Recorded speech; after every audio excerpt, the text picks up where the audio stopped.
Hello again from Hollywood, land of convenience stores and donut shops. Joining us for these 30 minutes are Catya Sassoon, performer with the rock group Wow, and Hollywood Hamilton, Kiss Radio's popular nighttime DJ.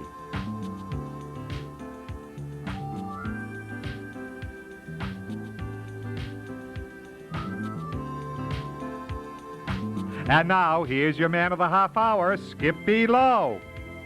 Kiss Radio. Hello, Hollywood Hamilton. How are you? Thank you for having me. Good God, tell me about it. First of all, I want to thank you for having me. About a year and a half ago, I flew in town when I received the gig at Kiss FM Radio. Right. I flew in, got off from New York City, Z100. Right. I flew into Los Angeles, came out of the airport, got into the hotel room, unpacked. First thing, I turned on the TV, and there was Skippy Lowe. And I said to myself, I want to be a part of this whole Skippy Lowe mania. I want to come to, I just want to thank you for having me. Tell me, the youngest disc jockey in America, making a lot of noise. I mean, really. Yeah, we're having a good time. Hollywood Hamilton. Name, Hollywood Hamilton? Real? Sean Hamilton. Sean Hamilton. That's right. Where'd you get Hollywood Hamilton? You grew up here? No, I was born in Woodland Hills, and I was raised in, where was I raised? In Las Vegas. Ah, well, that's a good place. Yeah. Showbiz family. Showbiz family. My mom sang with Harry James, April Ames. April Ames. Your mother? Uh-huh. I didn't know that. Mm-hmm. You're telling me something. I loved her. I remember. Right. She sang with Harry James. In fact, you just met her a few minutes ago. I didn't know she was and you didn't click? No. And my father's a booking agent for Las Vegas, Reno, Lake Tahoe. He books the main rooms. Ah, so you're really, you grew up. You have the credentials, but you grew up in the business. You grew up in the business, had to travel all around the country to finally get to Los Angeles so I can break into television. But I heard when you were a kid, you played around a little, you had your own little radio show, and they cracked you down. What when happened? I was 15 years old, you remember when CBs were big? Right. The CB era was, I took a CB, my CB, and I took my stereo system and I combined the both, and I made a little 12-watt radio station, and the Federal Communications Commission shut me off in less than 2 weeks. But that's great experience. Yeah, they came to my house, but through that, I got a radio gig. I got my first radio station. Where was this? In Reno, Nevada. Ah, really? Little tiny, Reno, Nevada. What a great town to. On a clear day, I spoke to about 12 people. Was your mother singing then, at that time? No, she gave up the business? She gave up the business.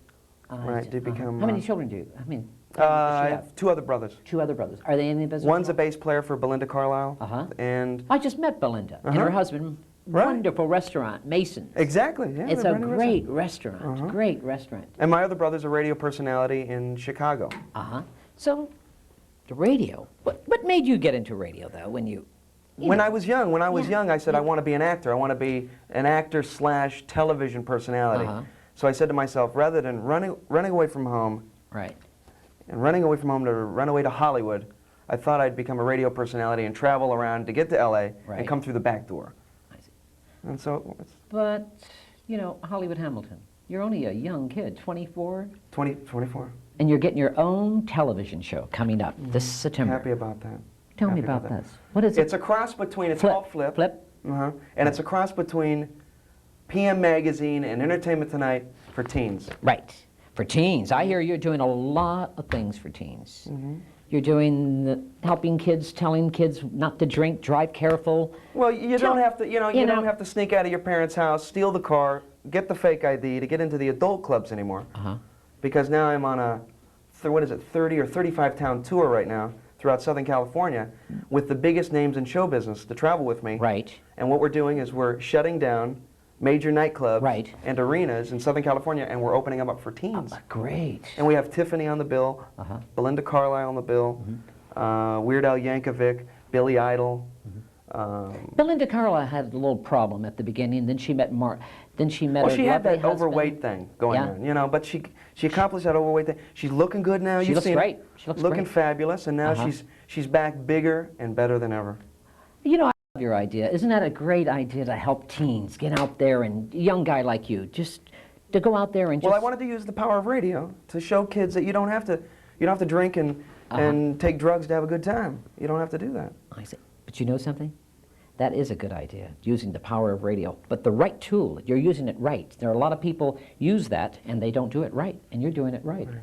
Tell me about your rack pack thing. The Rad Pack Tour? Yeah. It's This is the thing? Right, this is the same thing. It's called Hollywood Hamilton's Rad Pack Tour. Now, rad meaning is the big word now. Right. Radical. Right. And it's called Rad Pack Tour 88. And You have we're a on girl? the road. Girls going crazy for you, Hollywood. I mean, they're calling you on the phone constantly, and they're saying, hey, you know, Well, you get a lot- apparently Tiffany and I now are dating, according to Star Magazine, which Right. isn't true, but we're just It good isn't friends. true? No. It isn't. No. Do you have a girl I have a girl in New York, yeah. in New York? You miss New York? No. You were in New York. How long were you in New York? You don't? I You hate said New that York. quick. I hate- Really? I don't know. I don't There's know. a It's girl just next not, to it's not you. LA. There's It's a not- girl next to you who grew up in New York and been bi-coastal too, and there is Catya Sassoon. Love There New is York. How could you say that, Hollywood? With a name like Hollywood, how could you, you know, Yeah, you how gotta could- hate New York. Catya. You grew up in Hollywood, in New York, both places, right? Mm-hmm. But you love New York. I do didn't too. change my name to Manhattan, but I love New York. Love it. Catya, you have a band. Wow. Tell me about that. You said it, it's wow. No, all Women girls. of the world. 4 girls. Yeah. What's her name? Michelle Phillips' daughter was supposed to be with you guys. Oh no, China's just she's China a good Gold? friend of mine, yeah. Oh, is she? Wasn't she supposed to be in that band? No, she's in another band. She's What other got her band? own group. I think she's working with the kids from the Beach Boys. Who's if some I'm of the right. girls in the band?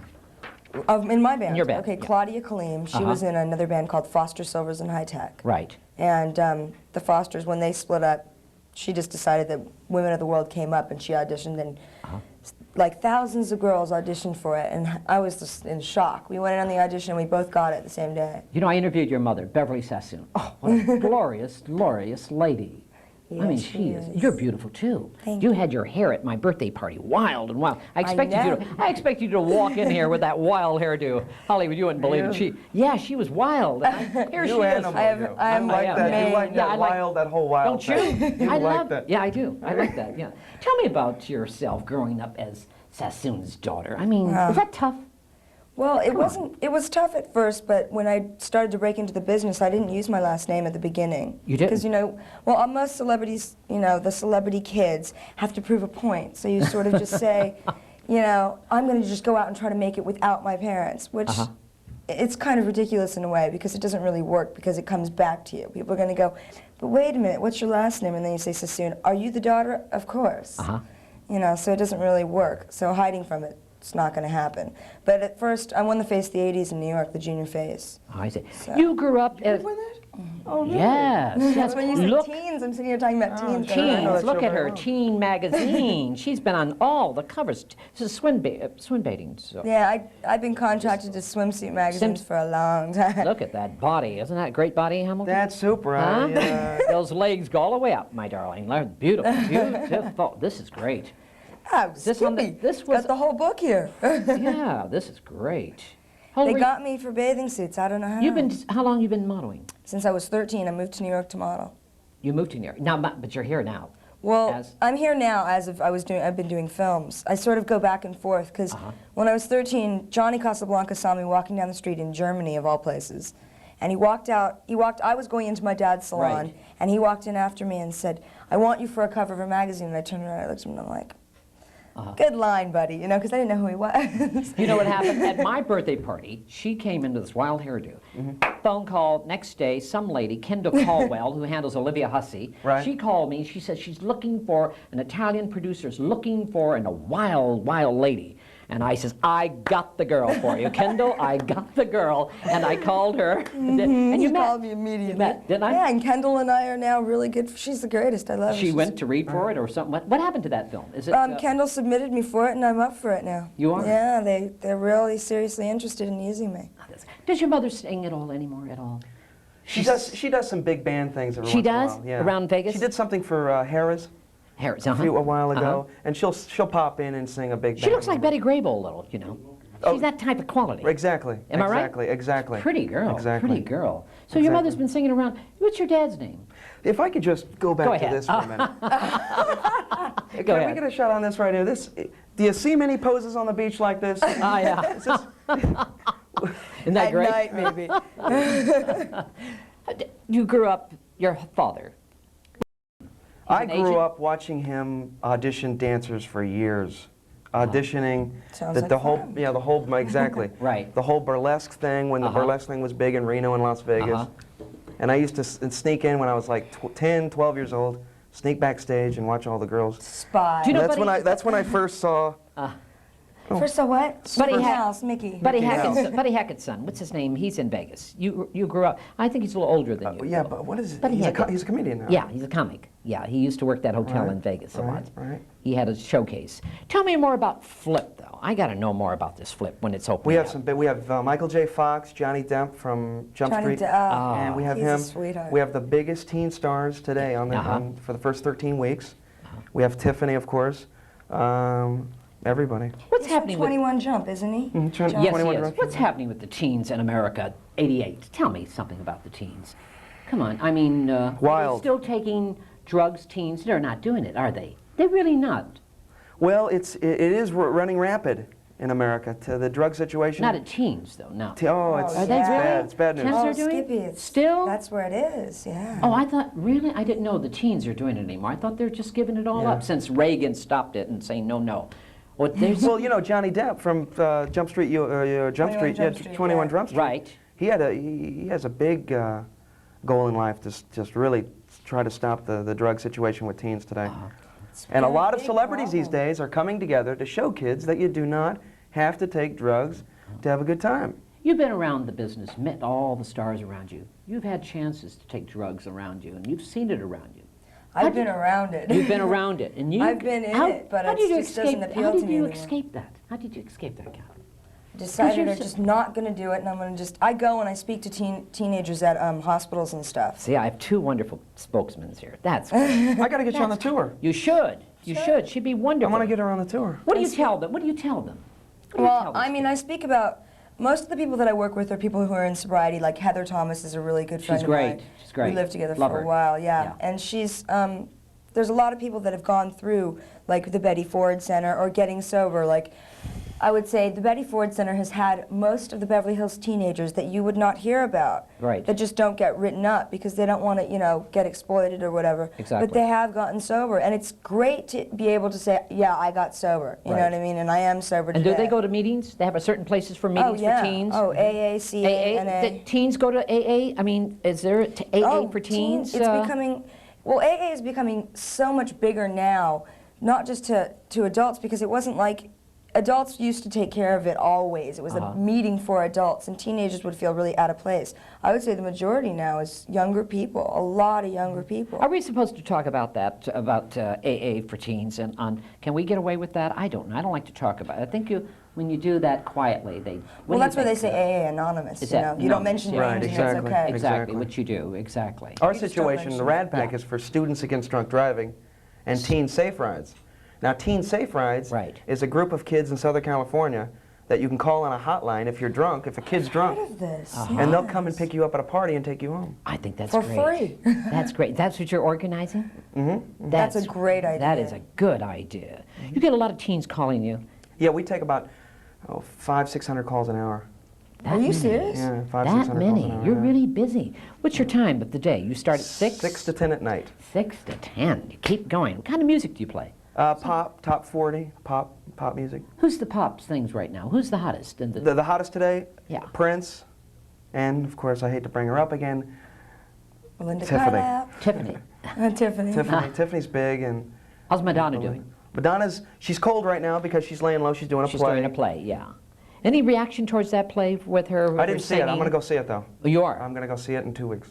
The kids, you know, the kind of reaction. Wait, you've done plays, you've done musicals, you've done movies, television. Tell me about some of your things you've done. You know, well, when you keep saying that I go back to LA and then New York, and the reason I go back and forth so much is because the modeling is in New York for me more. I was on a soap opera for a little while. In New York? In New York, yeah. And then I came back out here and I did a movie called Tough Turf.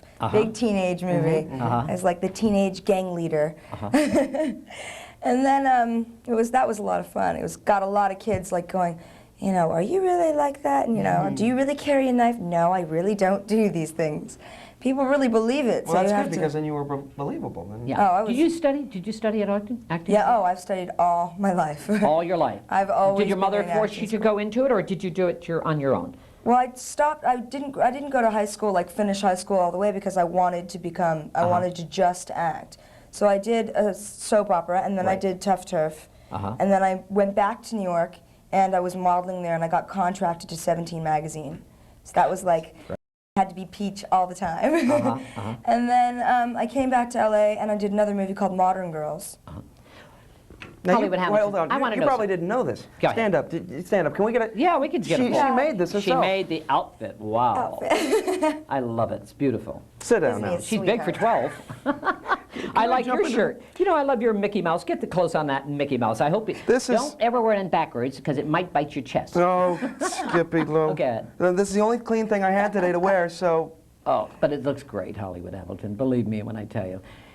Are you studying acting? You want to be an actor, don't you? No, not really. Not what really? I want to do is I want to do television variety. That's where the tunnel vision is right now. Is that what you're looking for? Television variety. I think you'd be great. Acting on the side for the heck of it. I played Tommy on One Life to Live for a while, but it was so tough, you know. Soaps are tough. You know, doing soaps is tough, isn't it? You got to learn those lines out there. And it's you throw down what 80, 100 pages or more in every scene. You're just going Plus, through it was days tough. and days. It is. Yeah. Getting up at 5 in the morning, working all day, and then coming in at working 6 o'clock at night. Is radio tough for you? No. Not anymore. Not it anymore. It used to be. Tell me, like some of the interviews are tough. Yeah, the interviews are because you don't know what they're the poll thing. Because a lot of artists these days, and I won't mention anybody. No, we know. Because it's radio and it's behind the scenes, they can come in drunk and everything, and some of them are just. Do they? Oh yeah, all the time. Do they really? They come in all messed up. They think because it's not on camera, they can come in any way they can get away with what they want. But you got to handle it. You got. We take them by the. We take them by the neck, and we just straighten them right up. You do. Nice. That's great. I love it. I think your show's going to be a hit. It's going to be on ABC. CBS. Yes. And its executive producer is Hal Roach. Oh. And great. Earl Greenberg. They need a good kid show, good teenage show on television. They don't have it, do they? No, they don't have it right A variety. Pee Wee Herman is like a cult across the board thing right now, but that's the closest thing. But he doesn't have a format. I mean, a good format of a magazine type of show. Exactly. Which you're going to do. And you're going to bring all entertainment, these wonderful guests. Right. And you're going to really advise young kids. And it's a lot of stuff is behind the scenes, backstage. What does Prince do before he comes out on stage? What happens? That's what people really want to know. They want to hear the things behind the scenes. Is this what it's going to be? So I'm going to be there in the mic in everybody's locker. Hi, I'm Hollywood Hamilton from Flip. The Bobby Poll Award he won. I congratulate you. Oh, Tell me about that. The Bobby didn't win it. Was nominated. Well, nominated. Well, it doesn't matter. You were nominated. It's like the Academy Awards of Radio Broadcasting, and I'm the only night guy in the history of this thing to be nominated for Personality of the Year. Rick Dees won it last year. Right. And 2 years before that, Scott Shannon from Z100 in New York won it. How does it feel, 24-year-old young man, have a show from 6 to 10 on KISS Radio? I mean, it feels terrible. It's a total fight. It's a lot. Come on, Hollywood. Now I've heard it all. Hollywood Hamilton. It's we have a good you're time. A young guy. You're going to have a good career ahead of you. It's something. We have a good time. Looking back, boy, you're going to say, wow. You've been doing it. You're young. So he's saying, wow. Now I'm sitting right next to him. I want to say, Beverly Hills High School. Tell me about it. Oh, you grew up there. You went to school there. Those kids. Drugs. Some of those kids are really on drugs there, aren't they? Most of those kids are really on drugs. Are on drugs? They really are. Yeah, I got out of there. Why are they so nasty? Some of them. They're so. Why? They are really. Well, because I would imagine they come from a wealthy background, and is it really that? They don't need nothing from nobody. I mean, it's like the attitude. Less Than Zero. They tried to make Less Than Zero the film. They filmed it at Beverly Hills High. Right. Some of the shots were filmed there, and they tried to make it into like what Beverly Hills teenagers are like, and this is. I did a film with Robert Downey, so I went in and I knew all about what they were doing. And I was just laughing about it because it's like the Beverly Hills teenage scene, they really overdo it. I mean, with the whole thing with the gang violences and all of the, if they wouldn't make such a big stink about I think they go about it wrong, like colors and all of that. They made it such a big publicity thing that every gang was in every theater. I mean, people were getting I don't killed. think we should completely cap on Beverly Hills High because No. I just had on my top 8 at 8, which is at 8 o'clock, the 8 most requested songs of the day is combined and we tabulate. And I had the cheerleaders from Beverly Hills High. Oh, no. Really? No, and they were the nicest bunch of kids. Some of them are wild. I was saying to Dr. George Brothers, my sidekick, I was saying, get ready, here comes 8 of the most ruthless, but they were so courteous and kind. And we shouldn't do that, you're right. They were very nice. Tell me about your sidekick, Dr. George. Dr. George Brothers. Tell me about him. He's a moral individual. Has never been with a woman. He's 29 years old. Come on. This is the character he plays. Oh, okay. I was going to say. Excuse me? The character he plays, you know, the You remind me of your mother, darling. She's so much like Beverly. I am. It's scary. You really are, aren't you? Go ahead. Go ahead. Shop. Oh, George is just a real moral individual. He's the straight guy of the bunch, and I'm the left-wing radical type of character. He's the straight guy. Always the tie, always the suit. Have you seen the guy Morton Downey Jr. on TV? Oh, he has this show on Channel 7 at midnight or whatever. Yeah. Very three-dimensional. I don't know. It's kind of interesting, but... I'm doing his show, I think it's September. You are? I think you'd be wonderful. I don't think I'm going to be as relaxed. To do his show? Oh, I don't know. He's kind of... No, he's doing a thing on Shock Radio. Oh, I see. Yeah. I think because I like him. I think I don't know. We need someone out there. Do you think we should have freedom on radio like that? No, I don't believe in Howard Stern. I do not believe in Shock Radio. I don't believe in Jay Thomas, because there are kids listening to the radio. True. See, I do Shock Radio, but it's the borderline. It's the thing where don't go too over this side, don't go over this edge. There's certain things that just kids shouldn't Kids should not. You know. So you do agree kids should not someplace... The radio is free. A kid can walk up to a radio and turn it on, and anything that comes out, they will absorb. I mean, some things should be stopped. What is your age line that watch and listens to you? I know I listen to you. Go ahead. Now you just told me, you told me when we weren't in here that you don't. I said I knew what station you were on. I didn't know what station you were on. Kiss. Yeah, but I swear. She said she knew the name, but she didn't know the station. It's true. Of course. And what station is it? The dial. What is the dial? 102.7. Thank you. I'm in heaven. 0.7. SFM. But no, it's mostly teens I cater to, but the ratings are showing complete across the board. So. Do you give money away or any? I give away about $1,000 a night. You do? So we pretty much buy the audience. You do? How do you give $1,000 a night away? Like what? What's for instance? like Caller example number 45. Yeah, right. Well, I don't. If you hear such and such, like the free money song of the day. Right. I see. Yesterday was Jody Watley, Looking for a New Love. I see. And when you hear that song, be caller 50. If you're caller 50 on the studio Difficult list, people getting to the studio, calling in, get through. Oh, it's difficult, but somebody has to win. I see. You sit on the phone for hours and dial the same number. Yeah, we have 3 operators that go down the line. You do? Yeah, I see. They do that, take care. They screen the calls very quietly and, Especially make sure. for interviews, we screen of course. What happens if you do get something, a nut? What happens? Well, I usually like to let it go. Let it go on the air. Just go, you do? go, you run let with it it. Run with it, yeah. Interesting. I like to put my guests up against the wall as much as possible. Your mother's in from Vegas visiting you. Mm-hmm. She came in for Julio Iglesias. We had Julio. She came in for you. So you interviewed Julio. We had Julio. Well, Rick interviewed. Dees, Rick Dees interviewed right. Julio, but we all went to breakfast with Julio and everything. What kind of guy is he? Julio is. I became a Julio Iglesias fan Sunday night when I saw the show. Before then, I said, "Mom, get a life, Mom. You need a life, please." Who is Julio Iglesias? I saw the show, and it was the most romantic. That's what everyone's personal concert. My mom was over here, and some girl over here that I didn't even know. The concert was so romantic, I leaned over and French kissed some girl I didn't even know. That's how romantic that show was. Is it really romantic? Very. He's very much of a gentleman, and I loved it. Singing. What kind of singing do you do? Funk, pop. Funk, yeah. Pop. What do you mean by funk? I don't know what funk really gets. I don't understand that word funk. Let's just say, I'm a lot lighter than I look. Oh, really? Yeah. You are wild. Like I like. Real wild, right? Your hair teases out and all that crazy thing. I got a lot of hair. You got chains and all kinds of chains? Is that what you wear? I mean, I don't know. Is that what you wear? No, well, the reason it's wow is because the girls are they're from all over the world. I mean, that's, that whole outlook on the group. There's like a really beautiful light-skinned black girl. She's got like blonde, wild hair. And then there's me, this wild girl. And there's another blonde girl. And then there's like an Egyptian black girl, dark skin, really pretty. And they can all just sing and blow. They've all been in other bands before, in other groups. And girls are wearing very sexual things on stage nowadays. Aren't you think so, We're not selling Sean? sex, though. But you're not selling sex. Funk's not selling sex, really? I don't think we're selling sex because the talent is so great in this group. I mean, it's all brought together to the point where these people are, you just are mesmerized. I mean, I watch them sometimes. I'll just look at them and just go, God, I'm really proud to be in this group because these girls are amazing. I mean, they can all dance. I mean, we've got one girl in the group that puts Michael Jackson to shame. Have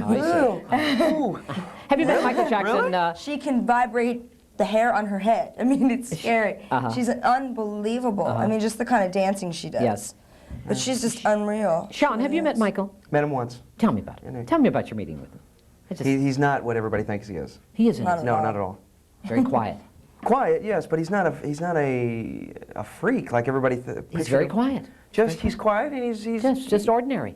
Very ordinary. Am I right? Right, exactly. Yeah. He's his own so person. Nice. His own, pardon me? He's so sweet. Sweet, I mean, he's sweet, just- very nice. He laughs and has a great time. What's happening with Beverly Sassoon nowadays? What's happening with your mother? God, she's doing She's a incredible. busy Do you know lady. that she sold her first book to Simon and Schuster, and it's an amazing. It's like Jackie Collins. Look out! Thank God they're good friends. Your mother has. Yeah. Does she have a man in her life right now?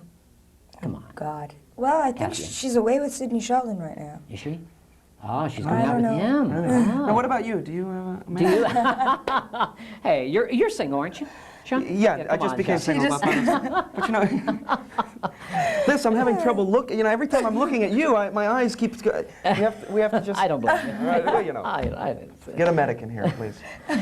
What is a career down the line for lovely Catya? What do you really want? What do you really want? I mean, Well- not just a rock band, a funk No, band. Come on. We plan on seriously making this. I mean, the album comes out in September, and it's going to go really big. From the way, the people who are taking care of us right now, one of them came out of Motown. He was managing Ray Charles, and he discovered the Commodores. His name is Ed Langford. I mean, he's incredible, and now he's just put his whole life into WOW. That's what he wants to do I with see. it. My whole situation is that I am so in love with the craft of acting that that's what I've been doing for so long. I mean, the films and the TV and all of that, that's where I was. I mean, that's where everything is to me. My heart lives in it. And so when the singing came about, I auditioned. I never in a million years thought that it was going to be me who got in. And when they're like, Catya, you made it, I'm like, oh my. Now what do we do? You make an album. So I was really, really excited about it. Sean Hollywood Hamilton, I'm so happy to have you here. I'm happy to be Bright, I'm telling you, two bright young people in Hollywood, and seeing what you both are doing. You're both out there doing something that I really, really like. Because I grew up in this business, and I'm very pleased to meet two young people who are having good direction. And you are really helping a lot of kids out there. And I'm very pleased I'm to glad have to you. be here. I'm very happy to be a have part you. of And it. you're a very nice young man. And I wish Thank you a you. lot of success. What month? What is your birthday? March. I'm going to be 25 in March. 25. But you're Aries? Is an Aries? Aries. Aries. Good sign. What is yours, darling? I'm a Virgo. Oh. What are you? I'm Gemini. You don't know which one you're talking to. No.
growing up as...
attract girls and insecurities and things like that. And she was had this stuff in the middle of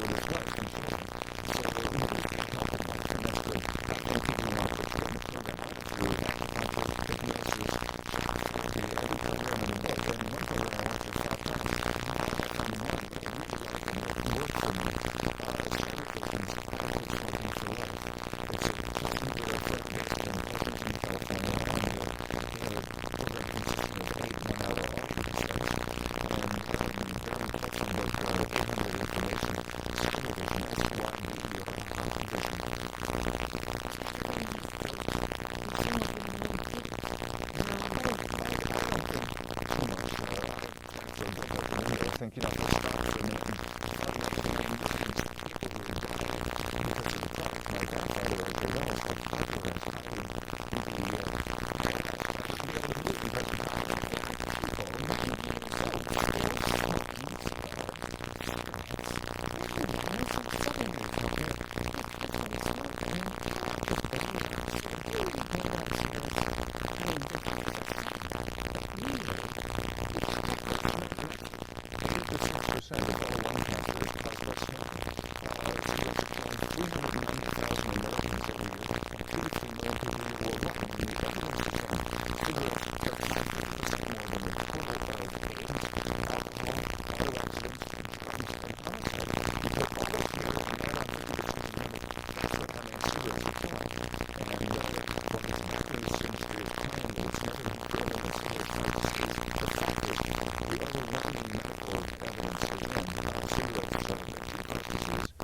tobacco companies are lying.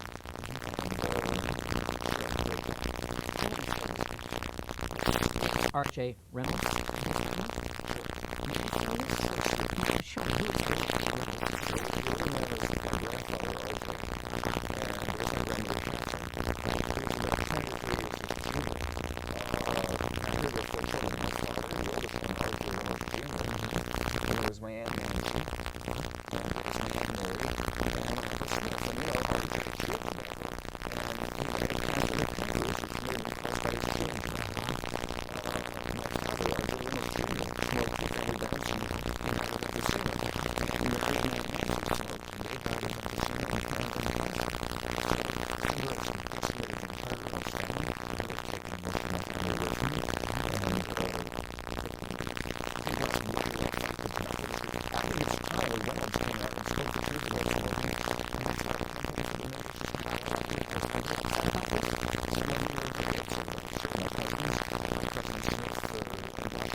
slave labor.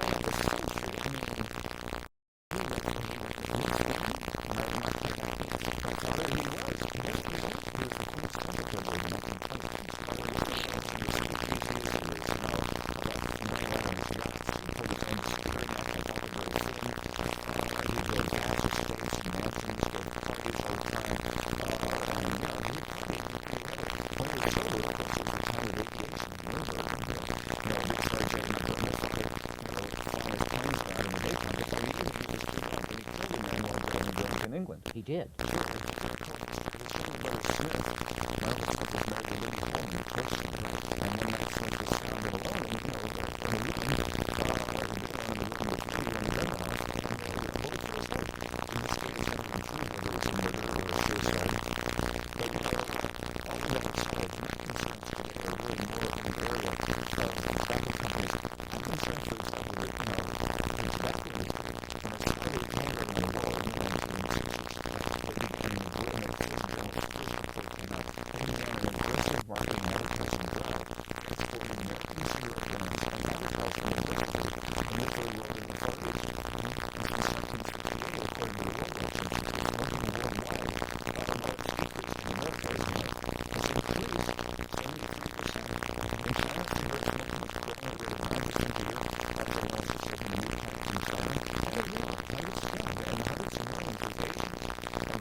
Their money.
Any other product.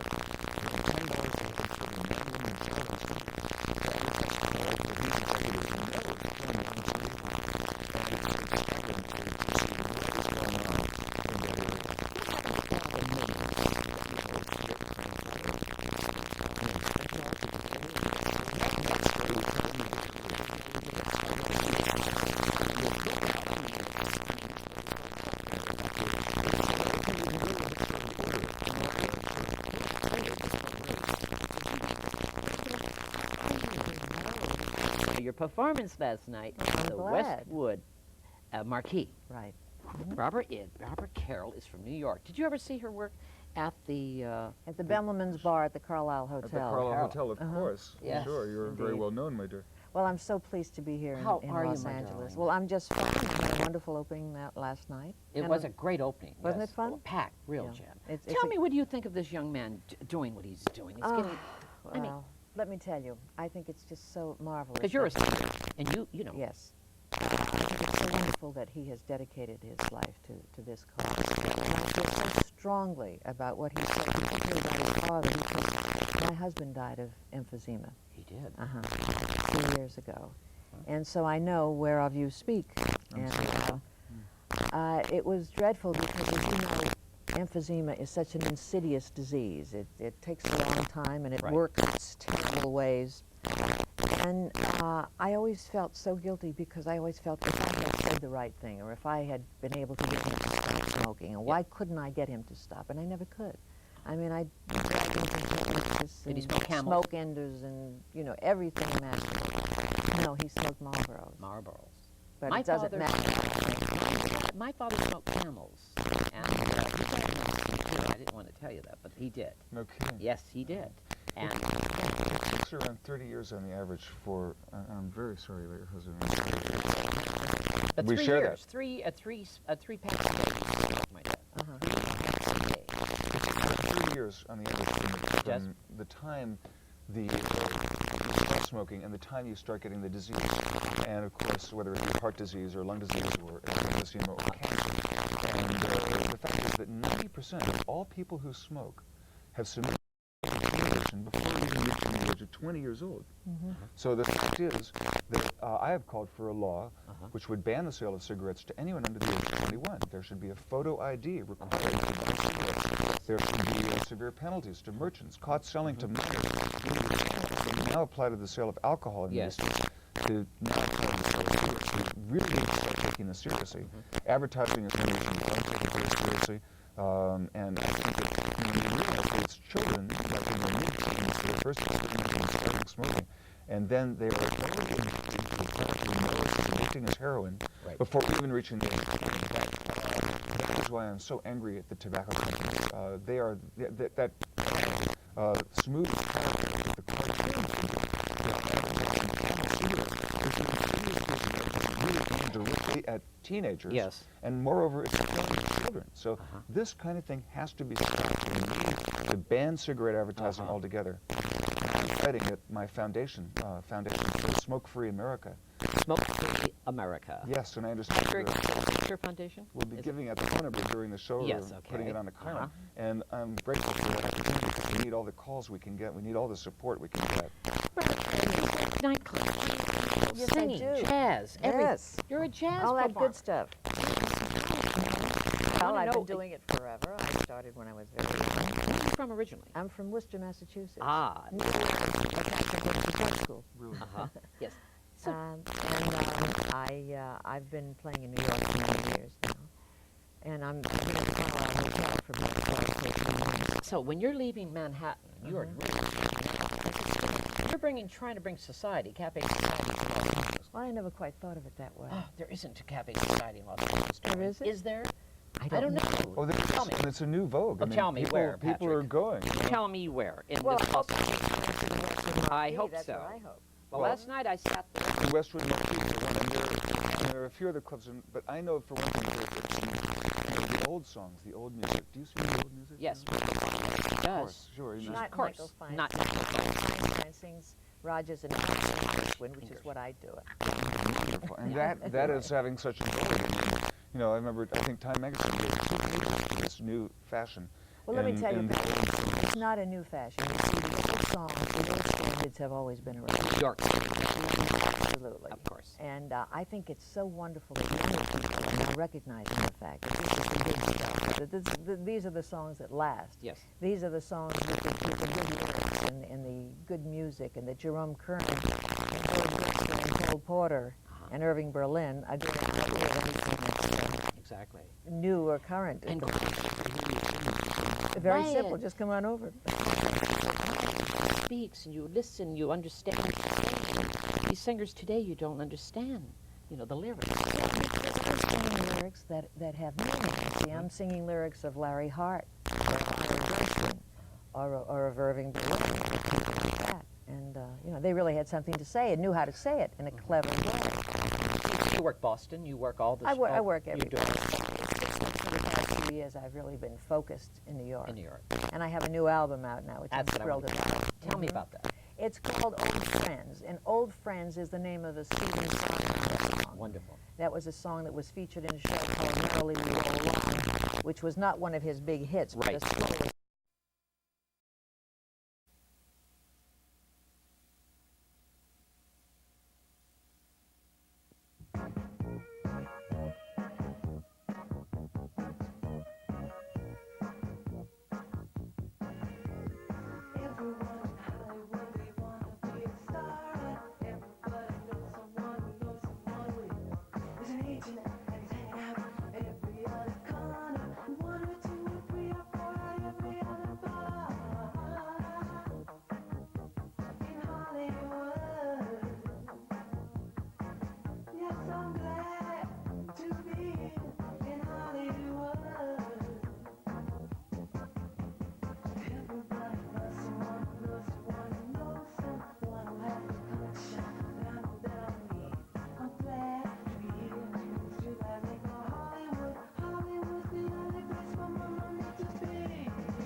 Patrick Reynolds. My God, grew up where? Grew up in Miami and New York and a few New England boarding schools, Europe in the summer. Boarding schools. Had fun? Not always. No? Which ones? Hotchkiss, Cranwell, went to a number of them. A lot of people think I'm from North Carolina because, of course, you know, that's where all the tobacco is grown, and as with my name being Reynolds. Was it tough growing up as R.J. Reynolds' grandson? Was it? Sometimes, but you know, most of the time I've had a very normal upbringing. I, you know, smiled and frowned at the same things as all the other kids, and I didn't really, you know, I wasn't really too aware of it. My mother, Mary Ann Reynolds, was a beautiful starlet and a contract to Warner Brothers, and she didn't get as large a settlement in the divorce as the first wife had, for various and sundry reasons. So I grew up in a fairly normal environment, and you know, a lot of people wonder, you know, why I've gone against smoking and why I am the Reynolds, of course, who's been gone against the tobacco industry, and that is the primary focus of my life, is fighting smoking in America. And is that the reason you wrote this book? Because is that the reason you really wrote this book? No, it's not. In fact, the book, The Gilded Leaf, tells the story of the R.J. Reynolds family, without going into a lot of diatribe about the tobacco industry and all the, you know, the issues that I campaigned for, like clean indoor air and getting smoking off planes, which is finally going to happen on February 25th. It is going to happen? The book tells the story of the R.J. Reynolds family. The reason I wrote the book is because I really didn't know my father. I didn't understand him, and I being disinherited by him was something that I had to learn to deal with. And I only met my father, R.J. Reynolds Jr., on a total of maybe 6 or 7 occasions after my parents' divorce when I was 3 years old. So, and my only memories of him are of a man lying down on his back, dying from emphysema caused by his cigarette habit of smoking the family brands, Camels and Winstons. That's why I hate smoking. They took my dad away from me. And that is why I wrote the book, because I didn't know him, and it was a way of coming to terms with my anger toward my father, my feelings of sadness at his absence, and that's why I wrote the book. And, you know, I remember... Did you smoke when you were young? Oh, yes. You did smoke? Oh, yeah. I was an addicted smoker. I've started smoking for all the usual reasons. You know, the usual adolescent rebellion against authority, and, you know, the usual, you know, need to attract girls, my insecurities about that. And it sure was hard to stop. I mean, I really know firsthand how hard it is to quit smoking. How did Patrick Reynolds stop smoking? I want to know that. That's because everyone in America is difficult for people. I can tell you my secret how I stopped. How did you stop smoking? Well, the first thing I like to say is that 4 out of 5 people who stop smoking, they do it on their own without being in a program. And then later, 80% of all the people who quit go back to cigarettes. It's the same rate of recidivism as heroin. So my advice to people who want to quit, and the way I quit, was to get in a program. You know, in life, winners get help. People who win get help. A lawyer gets a, you know, rather a businessman gets a lawyer to write the contracts. He gets an accountant to do the accounting. He might even get a shrink to help him get along better with his wife and children. So winners get help in life, and that's good. I think people who want to quit should get in a program. I went through acupuncture, hypnosis, shock therapy, every program in the book, and one program I went through 5 times. Finally, I found one that I really like and that worked for me, Cybervision's How to Quit Smoking for Life. It's a they're a firm based in Pleasanton, California, and they have a program consisting of 8 one-hour audio cassettes, and they're in the telephone book 800 information. Cybervision, S-Y-B-E-R, vision. Does Patrick Reynolds have guilt? You seem like you have a lot of guilt. Is there a lot of guilt? I don't think too much. I try to throw guilt out the window. I think, you know, if I stopped for a minute and thought about all the many millions of people who had died because of the product my grandfather, R.J. Reynolds, helped popularize, I would be paralyzed. I wouldn't be able to move in present time. Patrick, there are people 90 years old still smoking cigars, cigarettes. 90. I know some Southerners out there. They constantly smoke. I mean, you cannot just blame it on cigarettes. Do you really blame it on cigarettes? I mean, the doctors are saying that, but really, you can't let... Of course. No, naturally. 86% of all lung cancer is caused by smoking. Cigarettes are killing 390,000 Americans every year, and 3 million people a year worldwide. I mean, the evidence is in. Cigarettes are killing 50% more than the total of AIDS, alcohol, auto accidents, drugs, and homicide. You put all those together and add on 50% to the number, that's how many cigarettes are killing. And while the tobacco industry has claimed that it's never been proven that cigarettes cause disease, the fact is the overwhelming medical evidence is in. Cigarettes do cause disease. Tobacco companies are lying, and sure, they kill. I want to show this picture. This is R.J. Reynolds and his family? Sure. May I show this? Of course. Now, show me. Who is R.J. Reynolds? The older man is my grandfather, R.J. And there's my grandmother, Catherine. Right. Who was about 20 or 30 years his junior. Now, here there are 4 children. My father, the oldest one, R.J. Reynolds, Jr. And there was my Aunt Nancy. And there's my Aunt Mary. And my Uncle Smith. And, you know, R.J. chewed tobacco, and he died of cancer of the pancreas, which may have been caused by his chewing tobacco. My father, R.J. Reynolds Jr., smoked the family brands, and he died of emphysema. Aunt Mary and Aunt Nancy smoked, and they died of emphysema and cancer. So cigarettes have decimated the entire Reynolds family. They've taken most of my family away from me. And people ask, why do I fight the tobacco industry? I think it's time a Reynolds came out and spoke the truth about smoking, and that's why I campaign for the many issues I'm involved in. How about the other Reynolds? Are they upset about this? Some of them are very upset about it, sure. My cousins, my cousin Smith in Washington. Right. And he's very unhappy. Is he? Threatened to sue over, you know, hated the book, thought it was outrageous, thought the book was full of things I shouldn't have put in there. I had to come to terms with my feelings, my anger about the family, and my strong feelings of alienation. But you made him look like he was a real playboy of the century. I mean, he went with loose women. Yes. My father, he was. Was he really? He was the quintessential playboy of the 1920s, squiring What do you showgirls mean? into speakeasies. He was, you know, about running around on his yachts. He pulled his own disappearing act like Huckleberry Finn. He built vast estates and mansions, gave parties all the time, and, you know, he partied pretty heavily. When he was sober, of course, it was the time of aviation in Lindbergh, and, you know, there's R.J., my father, you know, flying his planes around in the daytime, but by the evening he was too drunk, and he killed a man while driving drunk in England. He did? Sure. It's a very colorful story. His younger brother Smith, my Uncle Smith, was married to Libby Holman, the torch singer. Right. And one night Smith was found alone in the room. He'd been alone in the room with Libby when the gun went off, and a bullet through his head.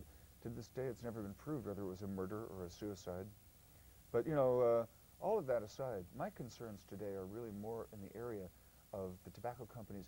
I'm concerned, for example, that, you know, the tobacco industry, when they saw the handwriting on the wall in the 1960s, right, they began, and the Surgeon General's first report came out, they began an aggressive marketing and advertising drive to export American cigarette brands and advertise them aggressively in the Third World and the Far East.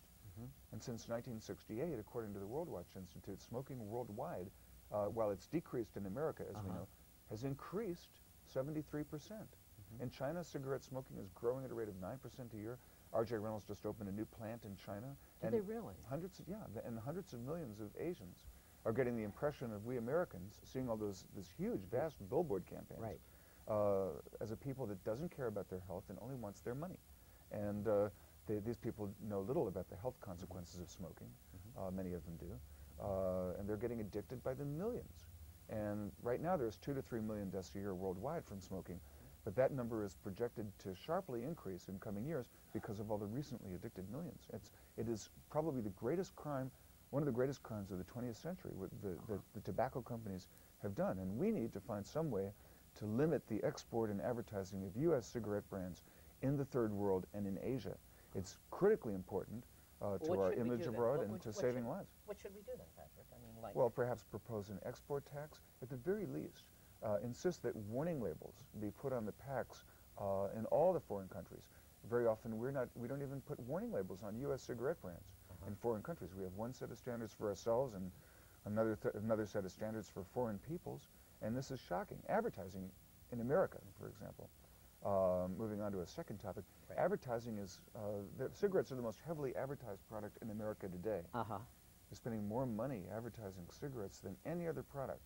Around $10 a head for every man, woman, and child in this country to advertise a product that these executives know is killing millions of people. And it's staggering to see what is going on in that area. What happened to all the millions that Reynolds, your grandfather, spent?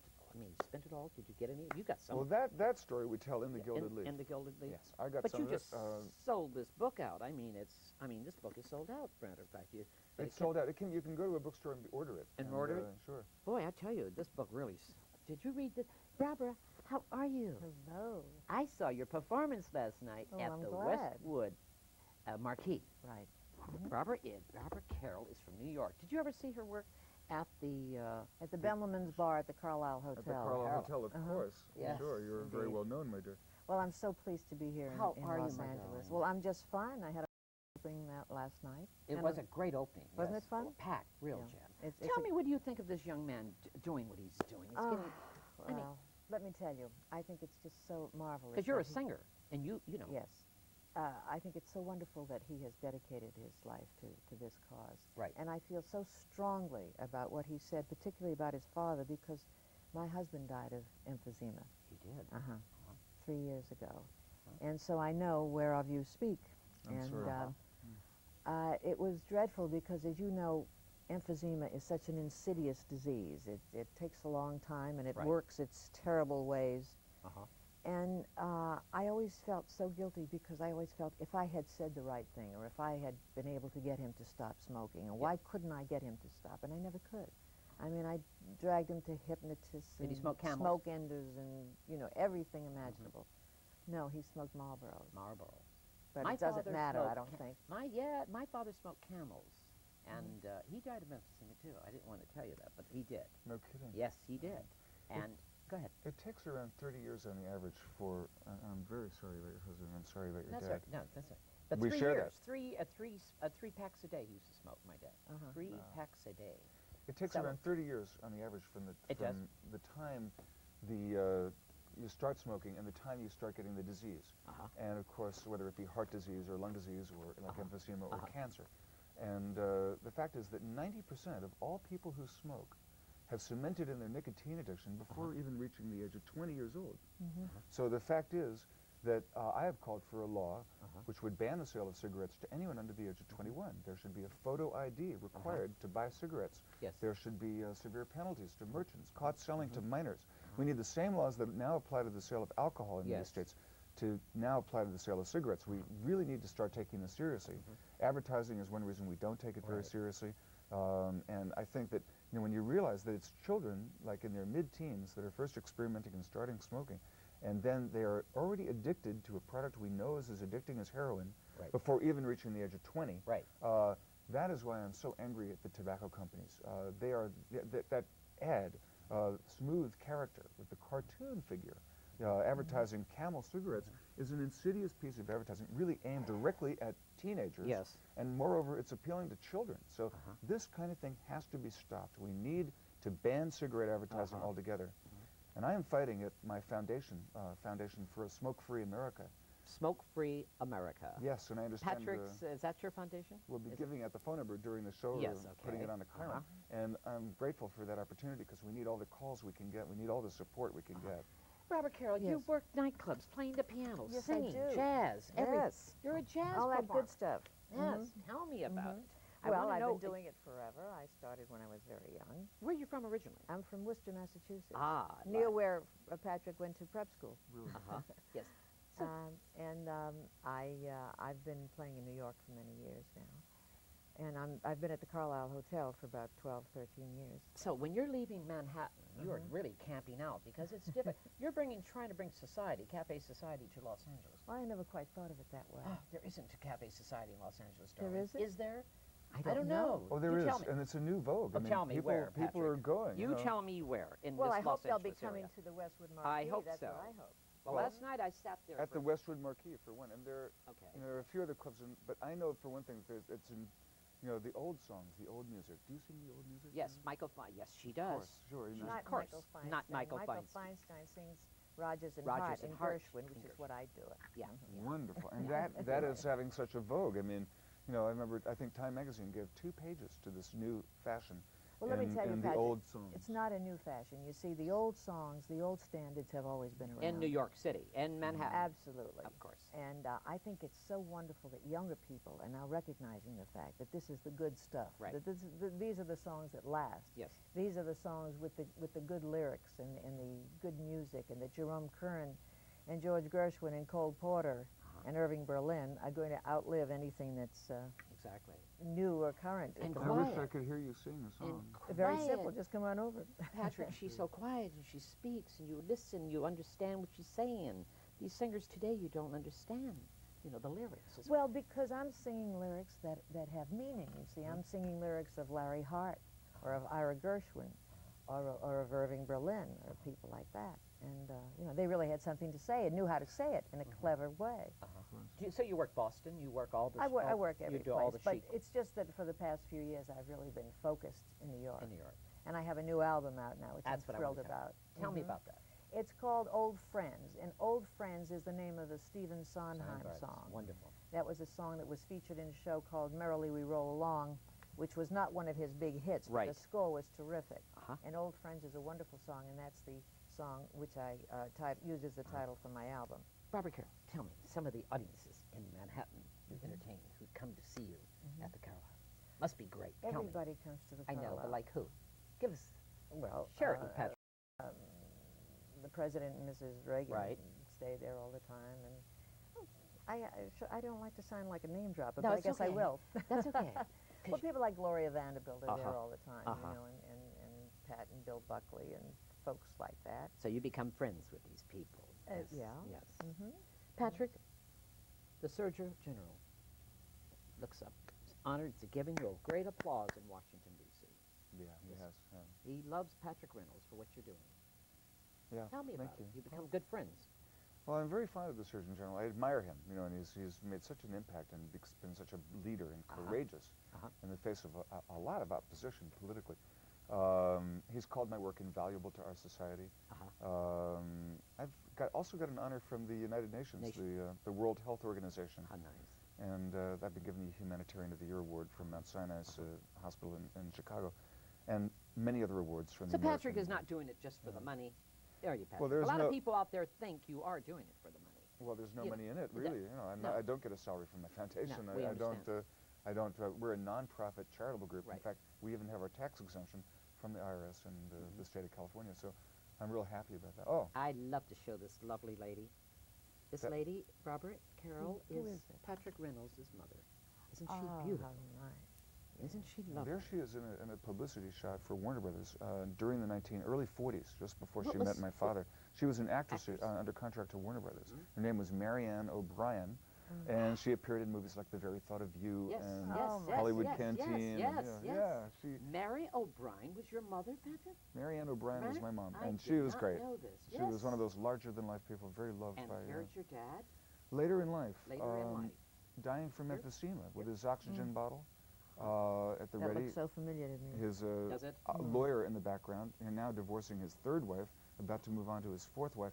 My mom was his second wife, and he was increasingly bitter at the end of his life toward people that wanted him for his money. And you know, it's a mystery whether he left all of his money to his last wife you know, in a mysterious handwritten will that you know, we don't know whether it was his will or not. It's all in my book, Yes. The Gilded Leaf. Here is your friend, There's Dr. Coop. Dr. Coops. His nickname is, we call him Chick. Oh, he's so terrific. He is, isn't The he? things that he has done, the stands that he has taken, not only on smoking, but on abortion and on all kinds of AIDS. and- AIDS, yes. I mean, he single-handedly has come out for all the right causes. No, the guy is terrific. He's really one of the great leaders of the 20th century. in my But what mind. is he going to do now that he's no longer Surgeon General? Is he Well, he's still been going to be freed. vocal and active and be able to pursue all these good causes? Oh, yes, and I want to point out that at the top of his agenda in the tobacco area, the very top issue for which he campaigns, and myself also, is the export of tobacco to foreign countries that I was talking about earlier. Right. I mean, imagine a 73% increase in smoking around the world since 1968. And it's because we've allowed the U.S.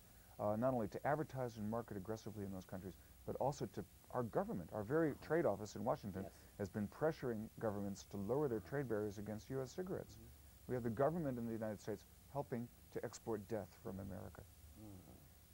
Barbara, favorite song? Favorite song? Yes. Oh, You must how have, can you I have choose? several, but what is Well, I your- suppose if I had to name one, it might be All the Things You Are. Excuse me, Jerome Kern, because I think that's the greatest, one of the greatest combinations of music and lyrics, which were written by Oscar Hammerstein. They call you a jazz pianist. Jazz, is it jazz? Well, that's because... Last night you didn't do jazz. I saw Well, you. it all depends upon what you think jazz is. Oh, you know? okay. I think that one of the components of jazz is improvisation, and I'm constantly improvising.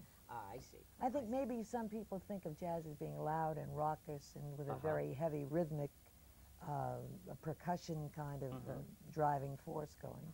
But since I'm working alone, I don't have that. Does Barbara Carroll write songs? Yes, I do. You do? Yes. You do your own little material? I do. You do? Indeed. One of my compositions is in my new album. Patrick Reynolds, actor. You were an actor for a while. Before I became an anti-smoking leader, I was an actor. That's true. Really? And those skills have come in real handy. I starred in a movie that's out on video, actually. Nobody knows about it. Good-looking guy, isn't he, Barbara? Indeed. I play a robot in that movie. And, Really? yeah, it was metal from the neck down, and I got to say dialogue like, "You're the one who needs body work." And then my name was Mandroid, and a film called Eliminators. Okay. Yeah, and not to be confused with Annihilator or Exterminator. Does Patrick Reynolds sing?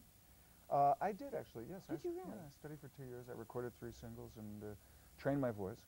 And interesting. those things have come in handy now in my present work, which is lecturing. I lecture at universities and so on, and I lecture at... You enjoy lecturing. Before medical groups, and sure. And wherever I go, it's fun. You know, the local media always turn out. We get to, you know, a couple of network affiliate news crews and, you know, get in the local paper. And, you know, I'm wonderful public relations for the groups that have been hiring me, mainly hospital groups and medical groups. You're a family man. Yeah. Basically, you're a family man. I see you here with your brothers. That's right. This is your I'm glad you brother? showed the picture. You know, a lot of people think I can't go home. You know, he's Reynolds, they must hate him, he gave up his family. No, there's my brother Mike and his wife Gail and their daughter, and I'm home. And I was home with them for Christmas this year, and we had a lovely time together. Did you really? Yeah, and then I went home to see my other brother Josh in North Carolina, R.J. Reynolds III. He used to hang around New York, and he was... Is he wild? Oh, no. No? My wild brother was Zach, and Zach was killed in 1979. He had the largest collection of motorcycles in the world, the largest ham radio station. Zach was a hot-blooded wild man, and we tell his whole life story, along with my own life story, at the very end of The Gilded Leaf.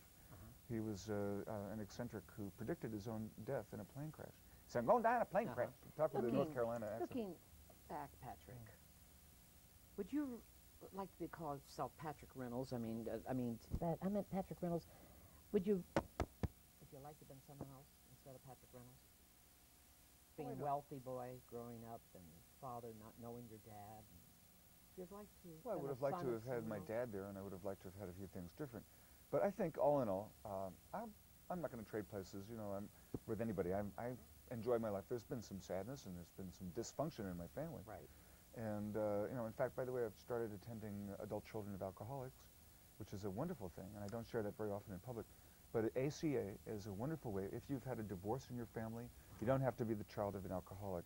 It's a movement that's starting to sweep America, and you know, people are going there to get in touch with their sadness and their anger about their childhoods and their families. And it's free, it doesn't cost any money, and you could call Alcoholics Anonymous and find out where the local adult children of alcoholics or ACA groups are in your community. It's sweeping the country, and it's free, and it's done me a lot of good. I've that enjoyed sounds like a being there. wonderful thing that many people could benefit by. Sure. In fact, they say that more than half of the families in this country are You dysfunctional. think you're going to stop everybody trying to smoke cigarettes in this world? I mean, people, you cannot tell people what they should do. I don't know why. I mean, if people want to smoke, Patrick or Barbara, they've got to smoke. You cannot just... You know what happened to me? I was on a ship on the Queen Mary, the last voyage, and I took my Dunhill and Kent cigarettes, and I threw them overboard, and I never touched... I made my own mind, my own decision. Didn't listen to anybody. Well, so did I. Yeah, I mean, I smoked for many, many years. I started when I was 14, and I smoked until about 1975. I smoked for a very long time, and I smoked constantly. I mean, I never thought I could live without smoking. Most people do. I mean, 4 out of 5 smokers quit on their own like that, but then later 80% of them go back to smoking. And most people who quit successfully have to try an average of about 3 times before they finally quit for good. So I think getting in a program is still the best way to go. And your local branch of the American Lung Americans all Association, want to get on programs. I don't know why. Why? I mean, why should Americans get on... they always want to get on the bandwagon and just... Boom, boom, I don't know. Anyway. Well, I didn't do it that way. Marquis. I just tapered off, and I Me didn't. too, dear. I decided I would not buy cigarettes. Me too. So I made my just mind sort up. of bummed them from everybody else. But I love what Patrick Reynolds is doing, though. I still say call the American Cancer Society and get help. Yeah, is that it? Westwood Marquis. Yes. I will be there for 6 weeks. I opened last night, so 6 weeks. I'll be there till February 17th. Long engagement. Yes, it is. Come back again. Who was there last night? Some of the stars were. I saw Luann Sims last night. Luann Sims was there, yes. From the hit parade. Yes, yes. yes. She was a darling lady. I yes, saw her. the wonderful young man who played Rock Hudson in the Rock Hudson story was there. And I didn't see them. Yes, Joanna Carson was there. A whole bunch of people. So you had a good. It was fun. We had a great time. So how much? What's your session like? How long do you play? Well, I start at 9. One night, or just? I mean, one performance, or? No. I do about 3 during the evening. But it's quite informal. 3 performances. Yes, yes. Oh, they work me like crazy. Wow. How long is your set? That's as long as I want it to be. Anywhere from 45 minutes to an hour, maybe. It's fun. I have a great time. Wow. But Carlisle, tell me about the Hotel Carlisle. It's such a great hotel. The Hotel Carlisle is a very special place, as you know. It's a 5-star hotel. It's low-key. It's beautiful.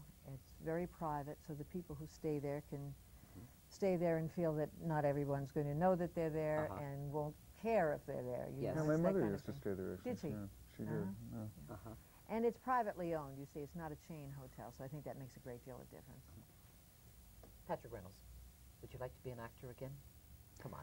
Well, I have an agent because you're who's, getting on TV all the time. Every time I turn television on, you're on. You're on the Donahue Show. You're on all of those shows. I've actually had an agent call me and wants to send me out. So I sent him over, I think you're a great some touch. pictures. I They're think you sending should me go out again. And I'm not pushing it real hard, but I think, if there's a way of helping me get my message across and do what I do even better, sure, it's a good idea. Look at this. You're There on we the are. cover of...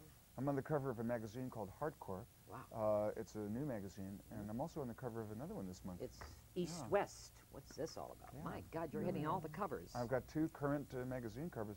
It's pretty amazing. There's John Robbins, who's the Baskin-Robbins era, who went against the ice cream industry. Right. And he was a vegetarian now and doesn't like... he says that John is wonderful. He wrote a wonderful book and points out that it takes like 16 pounds of grains to make 1 pound of meat. And if we just cut our meat consumption by 10%, we would have enough grains to feed the whole planet. He's right. No, I'm in favor of that. I'm a favor because I don't eat meat at all. I don't either. I don't eat meat at all. And I liked him. I saw him on that show. Yeah. I thought he was wonderful. He looked great, looked thin, he looks wonderful. How many years you haven't touched a cigarette?